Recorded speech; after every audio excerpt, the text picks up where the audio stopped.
নাইকাতে চলছিল কিছুদিন আগে হট পিঙ্ক সেল। তো সেখান থেকে আমি বেশ কিছু প্রোডাক্ট অর্ডার করেছি। এটাই কিন্তু লাস্ট সব থেকে বড় সেল পুজোর আগে। তাহলে চলো দেখে নিই যে আমি কি কি অর্ডার করেছি। আর হ্যাঁ, এখনো কিন্তু চলছে সেল, তোমরা কিন্তু চাইলেই পারচেস করে নিতে পারো। তো চলো, খাজানা খুলে গেছে, এবার দেখে নিই। তো ফার্স্টেই ছিল আমার এই প্লামের টোনারটা। এটা আমার প্রায় শেষের পথে একটা, তাই আমি আরেকটা অর্ডার করে দিয়েছি। তারপর নিয়েছিলাম এম ক্যাফেনের এই লুফাটা। এটা না ভীষণই ভালো। এটা না ইউজ করলে আর তোমার বডি স্ক্রাবারেরই দরকার নেই, এটা একদমই স্ক্রাবারের মতোই কাজ করে। তারপর নিয়েছিলাম নিউড শেডের দুটো কালার সিল্ক থেকে। তো একটা ছিল M79 আর একটা ছিল M37।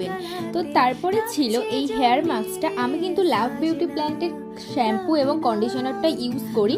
তো মাস্কটা আমি প্রথমবার নিলাম, এটা কিন্তু খুবই ভালো, আমি রিভিউ দেখেছি, তো সেই জন্য অর্ডার করেছিলাম। আর এর স্মেলটা না একেবারেই শ্যাম্পুরই মতো। তো দেখা যাক ইউজ করে কেমন কি রেজাল্ট আসে। নাইকার এই কম্প্যাক্ট ম্যাট ফিনিশিং কম্প্যাক্ট পাউডারটা নিয়েছিলাম, এটা শেড নাম্বার ছিল 03। আর তারপরেই নিয়েছিলাম মার্স থেকে এই চেরি কোলা লিপ গ্লসটা, এটা শেড নাম্বার ছিল 08। তো এটার স্মেলটা না একেবারেই কোকা কোলার মতো, আর এর ফিনিশিংটা আমার দারুণ লাগে। আমি তো ভাবছি এর আরও বেশ কিছু কালার অর্ডার করব, মানে ভীষণই ভালো, এটা একটা মানে ভাইরাল বলতে পারো। তারপরেই ছিল সিলস থেকে একটা ক্রিস্টাল টপ কোট, আর ছিল সিলস M44 এই কালার শেডটা। আর তারপরে নিয়েছিলাম এই রেড কালারটা, এটা শেড নাম্বার ছিল M24। আর তারপরে ছিল সিলসের আরও দুটো কালার M37 আর একটা ছিল M44।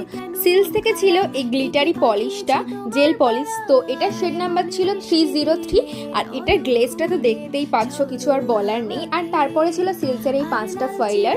তো এই ছিল আমার পারচেস। বাই।